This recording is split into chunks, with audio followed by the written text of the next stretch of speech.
What is this? It is breakboard. Tai yra programavimo lenta. Čia matote, mažiausią pasaulyje breakboardą. Jame yra tik 170 taškų, bet nepasakytum, kad čia ne 100 yra, pagal tai kaip atrodo.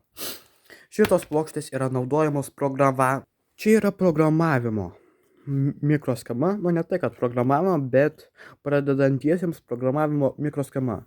Ją galima įdėti į breakboardą, pajungi pliusą, minusą, va, įspaudi ir va, čia, va, įdedi laidą, su kuriuo, kitaip sakant, pakrovimo, čia tada įjungi, va, gali dar pasikrauti telefoną ir tada čia pajungi laidus.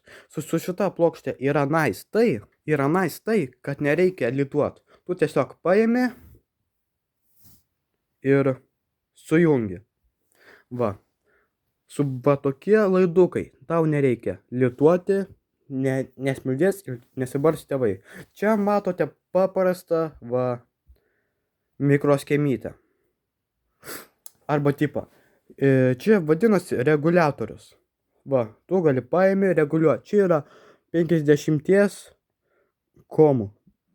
Tai reiškia šito reguliatoriaus skaičių, nes yra 100 komų, 25, 50, 100, 200 ir taip toliau.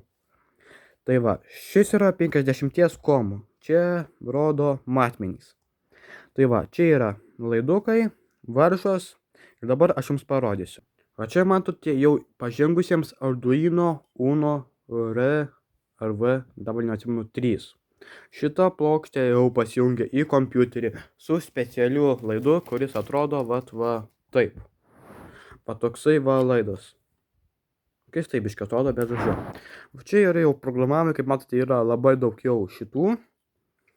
Šiaip iš esmės tikriausiai sunkiausia dalis yra patį kodą padaryti, nes sujungti čia yra šiaip gan paprasta, bet sunkiausia dalis yra sudėti teisingai kodą, kad jisai veiktų.